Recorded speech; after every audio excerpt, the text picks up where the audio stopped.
Night டின்னருக்கு இட்லி, தோசை, சப்பாத்தி கூடலாம் வச்சு சாப்பிட்ற மாதிரி மஷ்ரூம் மசாலா எப்படி செய்யலான்னு பார்க்கலாமா?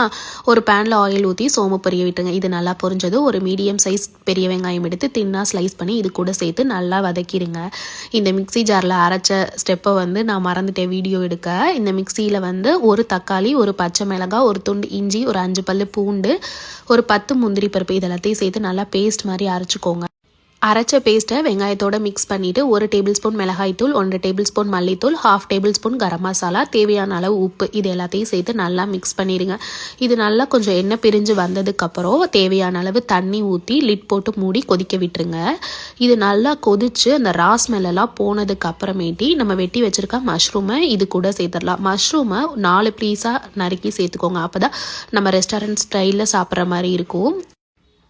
மஷ்ரூமை சேர்த்ததுக்கப்புறம் ஃபுல்லாக இருக்க மாதிரி இருக்கும். இதே வெந்து அந்த தண்ணி பிரிஞ்சு வந்ததுக்கப்புறமேட்டி கொஞ்சமாக ஆகிடும். இந்த மாதிரி ஸ்டேஜ் வந்ததும் ஒரு 1.5 டேபிள் ஸ்பூன் அளவு பட்டர் ஆட் பண்ணி அடுப்பை ஆஃப் பண்ணிவிட்டு லிட் போட்டு மூடிடுங்க. அந்த ஹீட்லேயே அந்த பட்டர் மெல்ட் ஆகி எடுத்து சாப்பிட்றப்ப ஜூஸியாக இருக்கும். சைட் பை சைடு அப்படியே சுட சுட சப்பாத்தியும் செஞ்சு இந்த மஷ்ரூம் கிரேவி வச்சு சாப்பிட்டு பாருங்கள். செம டேஸ்ட்டாக இருக்கும். ட்ரை பண்ணி பார்த்துட்டு எப்படி இருக்குன்னு கமெண்ட்டில் சொல்லுங்கள்.